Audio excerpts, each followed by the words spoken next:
Abram की पत्नी सारे के कोई संतान ना थी। उसके हाजिरा नाम की एक मिस्री दासी थी। सारे ने अब्राम से कहा, देख, यहोवा ने तो मेरी कोख बंद कर रखी है, इसलिए मैं तुझसे विनती करती हूँ कि तू मेरी दासी के पास जा। संभव है कि मेरा घर उसके द्वारा बस जाए। सारे की यह बात अब्राम ने मान ली। इसलिए जब अब्राम को कनान देश में रहते 10 वर्ष बीत चुके, तब उसकी स्त्री सारे ने अपनी मिस्री दासी हाजिरा को लेकर अपने पति अब्राम को दिया कि वह उसकी पत्नी हो। वह हाजिरा के पास गया और वह गर्भवती हुई। जब उसने जाना कि वह गर्भवती है, तब वह अपनी स्वामिनी को तुच्छ दृष्टि से देखने लगी। तब सारे ने अब्राम से कहा, जो मुझ पर उपद्रव हुआ वह तेरे ही सिर पर हो। मैंने तो अपनी दासी को तेरी पत्नी कर दिया, पर जब उसने जाना कि वह गर्भवती है, तब वह मुझे तुच्छ जानने लगी। इसलिए यहोवा मेरे और तेरे बीच में न्याय करे। अब्राम ने सारे से कहा, देख, तेरी दासी तेरे वश में है, जैसा तुझे भला लगे वैसा ही उसके साथ कर। तब सारे उसको दुख देने लगी और वह उसके सामने से भाग गई। तब यहोवा के दूत ने उसको जंगल में शूर के मार्ग पर जल के एक सोते के पास पाकर कहा, हे सारे की दासी हाजिरा, तू कहां से आती और कहां को जाती है? उसने कहा, मैं अपनी स्वामिनी सारे के सामने से भाग आई हूं। यहोवा के दूत ने उससे कहा, अपनी स्वामिनी के पास लौट जा और उसके वश में रह। और यहोवा के दूत ने उससे यह भी कहा, मैं तेरे वंश को बहुत बढ़ाऊंगा, यहाँ तक कि बहुतायत के कारण उसकी गणना ना हो सकेगी।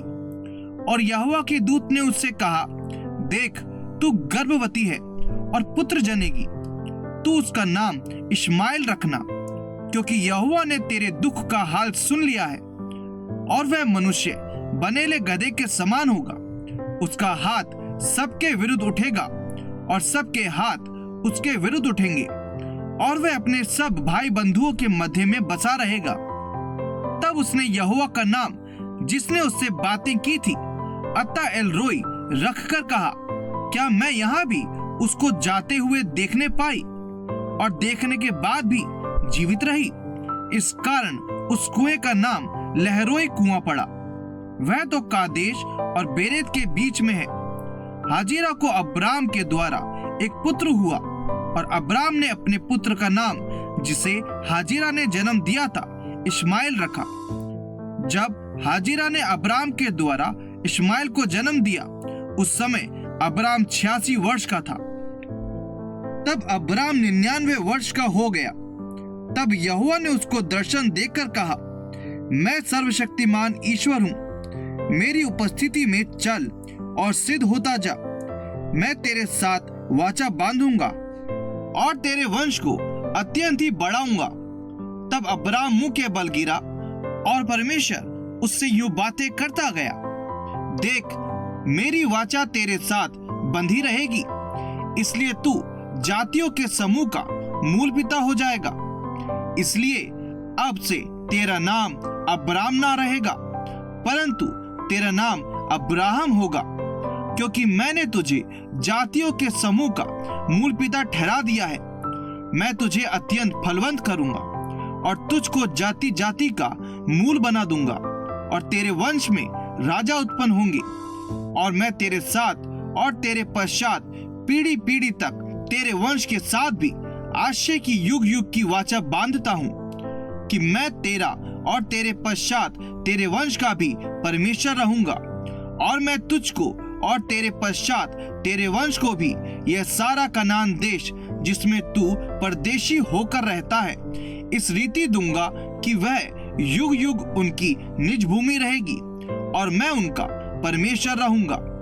फिर परमेश्वर ने अब्राहम से कहा, तू भी मेरे साथ बांधी हुई वाचा का पालन करना, तू और तेरे पश्चात तेरा वंश भी अपनी अपनी पीढ़ी में उसका पालन करे। मेरे साथ बांधी हुई वाचा जिसका पालन तुझे और तेरे पश्चात तेरे वंश को करना पड़ेगा, वह यह है, तुम में से एक एक पुरुष का खतना हो। तुम अपनी अपनी खलड़ी का खतना करा लेना। जो वाचा मेरे और तुम्हारे बीच में है, उसका यही चिन्ह होगा। पीढ़ी पीढ़ी में केवल तेरे वंश ही के लोग नहीं, पर जो तेरे घर में उत्पन्न हुआ हो अथवा परदेशियों से रुपा देकर मोल लिया जाए, ऐसे सब पुरुष भी जब 8 दिन के हो जाएं, तब उनका खतना किया जाए। जो तेरे घर में उत्पन्न हो अथवा तेरे रुपए से मोल लिया जाए, उसका खतना अवश्य ही किया जाए। इस प्रकार मेरी वाचा जिसका चिन्ह तुम्हारी देह में होगा, वह युग युग रहेगी। जो पुरुष खतना रहित रहे, अर्थात जिसकी खलड़ी का खतना ना हो, वह प्राणी अपने लोगों में से नष्ट किया जाए, क्योंकि उसने मेरे साथ बांधी हुई वाचा को तोड़ दिया। फिर परमेश्वर ने अब्राहम से कहा, तेरी जो पत्नी सारे है, उसको तू अब सारे ना कहना, उसका नाम सारा होगा। मैं उसको आशीष दूंगा और तुझको उसके द्वारा एक पुत्र दूंगा, और मैं उसको ऐसी आशीष दूंगा कि वह जाति जाति की मूल माता हो जाएगी, और उसके वंश में राज्य राज्य के राजा उत्पन्न होंगे। तब अब्राहम मुंह के बल गिर पड़ा और हंसा, और मन ही मन कहने लगा, क्या 100 वर्ष के पुरुष के भी संतान होगी? और क्या सारा जो 90 वर्ष की है पुत्र जनेगी? और अब्राहम ने परमेश्वर से कहा, इश्माइल तेरी दृष्टि में बना रहे, यही बहुत है। तब परमेश्वर ने कहा, निश्चय तेरी पत्नी सारा के तुझसे एक पुत्र उत्पन्न होगा, और तू उसका नाम इसहाक रखना, और मैं उसके साथ ऐसी वाचा बांधूंगा जो उसके पश्चात उसके वंश के लिए युग युग की वाचा होगी। इश्माइल के विषय में भी मैंने तेरी सुनी है। मैं उसको भी आशीष दूंगा और उसे फलवंत करूंगा और अत्यंत ही बढ़ा दूंगा। उससे 12 प्रधान उत्पन्न होंगे, और मैं उससे एक बड़ी जाति बनाऊंगा। परंतु मैं अपनी वाचा इसहाक ही के साथ बांधूंगा, जो सारा से अगले वर्ष के इसी नियुक्त समय में उत्पन्न होगा। तब परमेश्वर ने अब्राहम से बातें करनी बंद की और उसके पास से ऊपर चढ़ गया। तब अब्राहम ने अपने पुत्र इश्माइल को लिया, और उसके घर में जितने उत्पन्न हुए थे और जितने उसके रुपए से मोल लिए गए थे, अर्थात उसके घर में जितने पुरुष थे, उन सबों को लेके उसी दिन परमेश्वर के वचन के अनुसार उनकी खलड़ी का खतना किया। जब अब्राहम की खलड़ी का खतना हुआ, तब वह 99 वर्ष का था, और जब उसके पुत्र इश्माइल की खलड़ी का खतना हुआ, तब वह 13 वर्ष का था। अब्राहम और उसके पुत्र इश्माइल दोनों का खतना एक ही दिन हुआ, और उसके घर में जितने पुरुष थे जो घर में उत्पन्न हुए तथा जो परदेशियों के हाथ से मोल लिए गए थे, सबका खतना उसके साथ ही हुआ।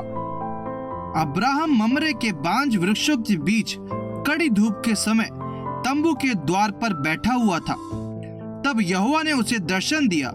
उसने आंख उठाकर दृष्टि की तो क्या देखा कि 3 पुरुष उसके सामने खड़े हैं। जब उसने उन्हें देखा, तब वह उनसे भेंट करने के लिए तंबू के द्वार से दौड़ा और भूमि पर गिरकर दंडवत की और कहने लगा, हे प्रभु, यदि मुझ पर तेरी अनुग्रह की दृष्टि है, तो मैं विनती करता हूँ कि अपने दास के पास से चले ना जाना।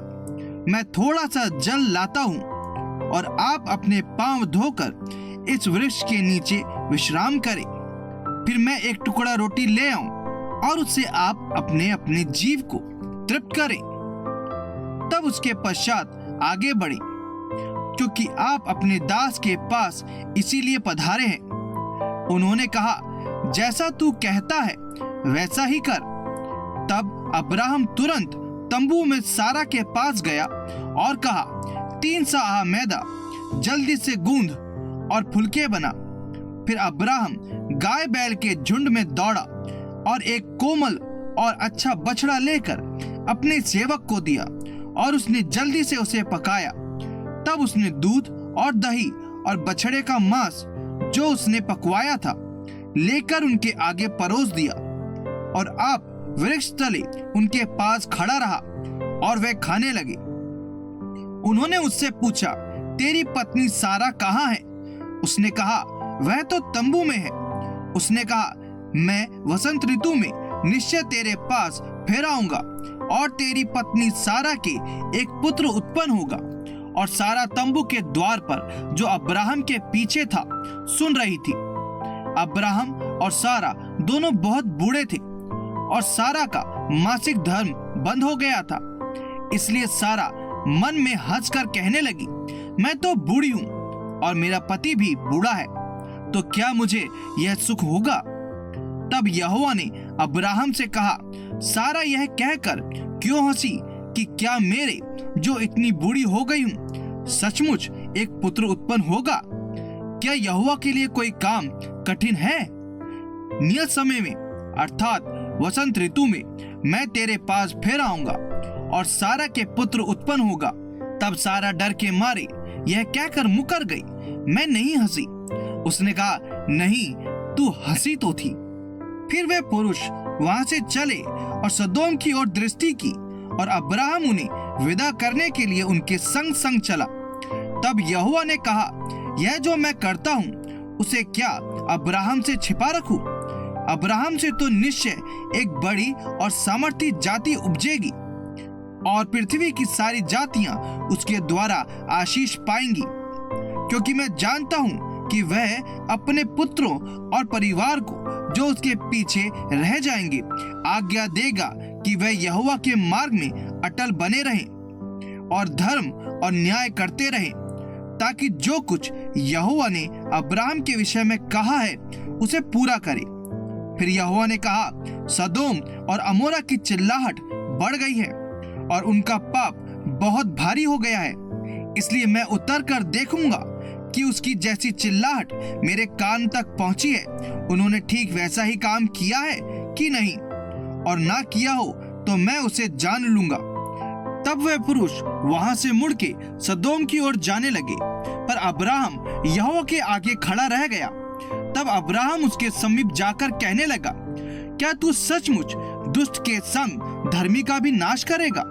कदाचित उस नगर में 50 धर्मी हो, तो क्या तू सचमुच उस स्थान को नष्ट करेगा और उन 50 धर्मियों के कारण जो उसमें हो ना छोड़ेगा? इस प्रकार का काम करना तुझसे दूर रहे कि दुष्ट के संग धर्मी को भी मार डाले और धर्मी और दुष्ट दोनों की एक ही दशा हो। यह तुझसे दूर रहे। क्या सारी पृथ्वी का न्याय ना करे? यहोवा ने कहा, यदि मुझे सदोम में 50 धर्मी मिले तो उनके कारण उस सारे स्थान को छोड़ूंगा। फिर अब्राहम ने कहा, हे प्रभु सुन, मैं तो मिट्टी और राख हूं, तो भी मैंने इतनी ढिठाई की कि तुझसे बातें करूं। कदाचित उन 50 धर्मियों में 5 घट जाए, तो क्या तू 5 ही के घटने के कारण उस सारे नगर का नाश करेगा? उसने कहा, यदि मुझे उसमें 45 भी मिले तो भी उसका नाश ना करूंगा। फिर उसने उससे यह भी कहा, कदाचित वहां 40 मिले। उसने कहा, तो मैं 40 के कारण भी ऐसा ना करूंगा। फिर उसने कहा, हे प्रभु क्रोध न कर, तो मैं कुछ और कहूं। कदाचित वहां 30 मिले। उसने कहा, यदि मुझे वहां 30 भी मिले तो भी ऐसा ना करूंगा। फिर उसने कहा, हे प्रभु सुन, मैंने इतनी ढिठाई तो की है कि तुझसे बातें करूं। कदाचित उसमें 20 मिले। उसने कहा, मैं 20 के कारण भी उसका नाश ना करूंगा। फिर उसने कहा, हे प्रभु क्रोध ना कर, मैं एक ही बार और कहूंगा। कदाचित उसमें 10 मिले। उसने कहा, तो मैं 10 के कारण भी उसका नाश ना करूंगा। जब यहोवा अब्राहम से बातें कर चुका तब चला गया और अब्राहम अपने घर को लौट गया। सांझ को वे 2 दूत सदोम के पास आए और लूत सदोम के फाटक के पास बैठा था। उनको देखकर वह उनसे भेंट करने के लिए उठा और मुंह के बल झुककर दंडवत कर कहा, हे मेरे प्रभुओं, अपने दास के घर में पधारिए और रात भर विश्राम कीजिए और अपने पांव धोइए, फिर भोर को उठकर अपने मार्ग पर जाइए। उन्होंने कहा, नहीं, हम चौक ही में रात बिताएंगे। पर उसने उनसे बहुत विनती करके उन्हें मनाया, इसलिए वे उसके साथ चलकर उसके घर में आए। और उसने उनके लिए भोजन तैयार किया और बिना खमीर की रोटियां बनाकर उनको खिलाई। उनके सो जाने से पहले सदोम नगर के पुरुषों ने जवानों से लेकर बूढ़ों तक वरन चारों ओर के सब लोगों ने आकर उस घर को घेर लिया और लूत को पुकार कर कहने लगे, जो पुरुष आज रात को तेरे पास आए हैं वह कहाँ हैं? उनको हमारे पास बाहर ले आ कि हम उनसे भोग करें। तब लूत उनके पास द्वार के बाहर गया और किवाड़ को अपने पीछे बंद करके कहा, हे मेरे भाइयों, ऐसी बुराई ना करो। सुनो, मेरी 2 बेटियां हैं जिन्होंने अब तक पुरुष का मुंह नहीं देखा। इच्छा हो तो मैं उन्हें तुम्हारे पास बाहर ले आऊं और तुमको जैसा अच्छा लगे वैसा व्यवहार उनसे करो, पर इन पुरुषों से कुछ ना करो, क्योंकि ये मेरी छत तले आए हैं। उन्होंने कहा, हट जा। फिर वे कहने लगे, तू एक परदेशी होकर यहाँ रहने के लिए आया, पर अब न्याय भी बन बैठा है। इसलिए अब हम उनसे भी अधिक तेरे साथ बुराई करेंगे। और वे उस पुरुष लूत को बहुत दबाने लगे और किवाड़ तोड़ने के लिए निकट आए। तब उन अतिथियों ने हाथ बढ़ाकर लूत को अपने पास घर में खींच लिया और किवाड़ को बंद कर दिया। और उन्होंने क्या छोटे क्या बड़े सब पुरुषों को जो घर के द्वार पर थे अंधा कर दिया। अतः वे द्वार को टटोलते टटोलते थक गए। फिर उन अतिथियों ने लूत से पूछा, यहाँ तेरा और कौन कौन है? दामाद, बेटे, बेटियां और नगर में तेरा जो कोई हो, उन सबों को लेकर इस स्थान से निकल जा, क्योंकि हम यह स्थान नष्ट करने पर हैं, इसलिए कि इसकी चिल्लाहट यहोवा के सम्मुख बढ़ गई है और यहोवा ने हमें इसका सत्यानाश करने के लिए भेजा है। तब लूत ने निकलकर अपने दामादों को, जिनके साथ उसकी बेटियों की सगाई हो गई थी, समझा के कहा, उठो, इस स्थान से निकल चलो, क्योंकि यहोवा इस नगर को नष्ट करने पर है। पर वे अपने दामादों की दृष्टि में ठट्ठा करने वाला जान पड़ा। जब पौ फटने लगी तब दूतों ने लूत से जल्दी करने को कहा और बोले, उठ, अपनी पत्नी और दोनों बेटियों को जो यहाँ हैं ले जा, नहीं तो तू भी इस नगर के अधर्म में भस्म हो जाएगा। पर वह विलंब करता रहा। इस पर उन पुरुषों ने उसका और उसकी पत्नी और दोनों बेटियों के हाथ पकड़े, क्योंकि यहोवा की दया उस पर थी, और उनको निकालकर नगर के बाहर कर दिया। और ऐसा हुआ कि जब उन्होंने उनको बाहर निकाला तब कहा, अपना प्राण लेकर भाग जा, पीछे की ओर ना ताकना और तराई भर में ना ठहरना। उस पहाड़ पर भाग जाना, नहीं तो तू भी भस्म हो जाएगा। लूत ने उनसे कहा, हे प्रभु, ऐसा ना कर। देख, तेरे दास पर तेरी अनुग्रह की दृष्टि हुई है और तूने इसमें बड़ी कृपा दिखाई कि मेरे प्राण को बचाया है, पर मैं पहाड़ पर भाग नहीं सकता। कहीं ऐसा ना हो कि कोई विपत्ति मुझ पर आ पड़े और मैं मर जाऊं। देख, वह नगर ऐसा निकट है कि मैं वहां भाग सकता हूं, और वह छोटा भी है, मुझे वहीं भाग जाने दे। क्या वह नगर छोटा नहीं है? और मेरा प्राण बच जाएगा। उसने उससे कहा, देख, मैंने इस विषय में भी तेरी विनती स्वीकार की है कि जिस नगर की चर्चा तूने की है उसको मैं नष्ट ना करूंगा। फुर्ती से वहां भाग जा, क्योंकि जब तक तू वहां ना पहुंचे तब तक मैं कुछ ना कर सकूंगा। इसी कारण उस नगर का नाम सोअर पड़ा। लूत के सोअर के निकट पहुंचते ही सूर्य पृथ्वी पर उदय हुआ। तब यहोवा ने अपनी ओर से सदोम और अमोरा पर आकाश से गंधक और आग बरसाई और उन नगरों को और उस संपूर्ण तराई को और नगरों के सब निवासियों को भूमि की सारी उपज समेत नष्ट कर दिया। लूत की पत्नी ने जो उसके पीछे थी दृष्टि फेर के पीछे की ओर देखा और वह नमक का खंभा बन गई।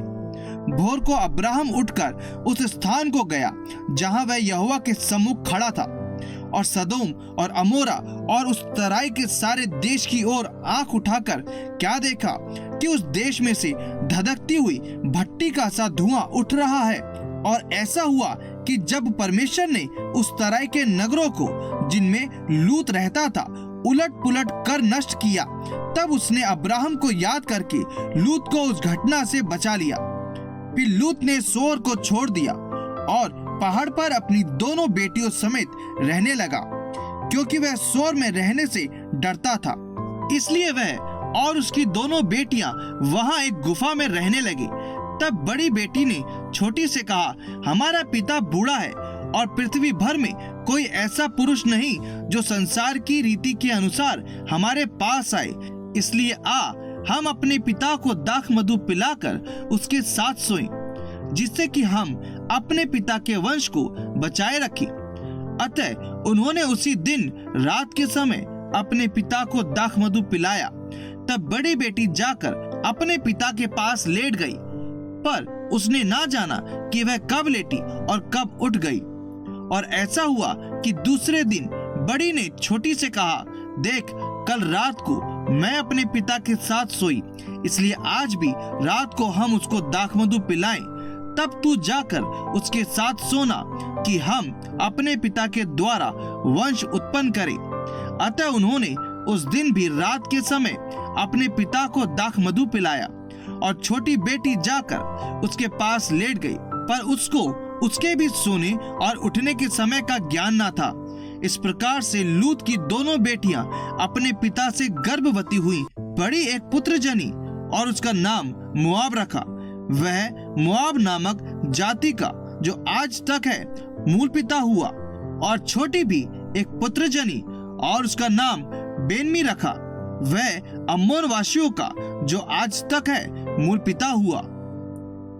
फिर अब्राहम वहां से निकलकर दक्षिण देश में आकर कादेश और शूर के बीच में ठहरा और गरार में रहने लगा। और अब्राहम ने अपनी पत्नी सारा के विषय में कहा, वह मेरी बहन है। इसलिए गरार के राजा अबीमेलेक ने दूत भेजकर सारा को बुलवा लिया। रात को परमेश्वर ने स्वप्न में अबीमेलेक के पास आकर कहा, सुन, जिस स्त्री को तूने रख लिया है उसके कारण तू मर जाएगा, क्योंकि वह सुहागिन है। परंतु अबीमेलेक उसके पास ना गया था। इसलिए उसने कहा, हे प्रभु, क्या तू निर्दोष जाति का भी घात करेगा? क्या उसी ने स्वयं मुझसे नहीं कहा, वह मेरी बहन है? और उस स्त्री ने भी आप कहा, वह मेरा भाई है।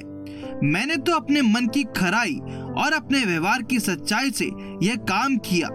परंतु परमेश्वर ने उससे स्वप्न में कहा, हाँ, मैं भी जानता हूँ कि अपने मन की खराई से तूने यह काम किया है, और मैंने तुझे रोक भी रखा कि तू मेरे विरुद्ध पाप ना करे।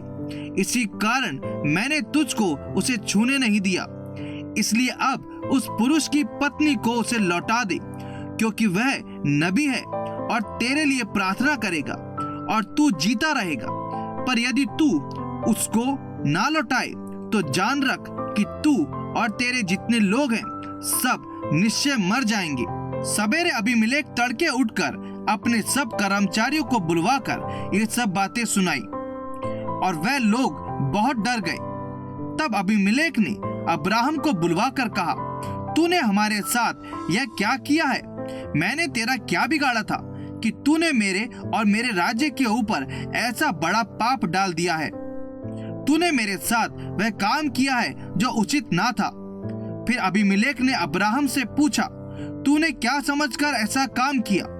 अब्राहम ने कहा, मैंने यह सोचा था कि इस स्थान में परमेश्वर का कुछ भी भय ना होगा, इसलिए ये लोग मेरी पत्नी के कारण मुझे घात करेंगे।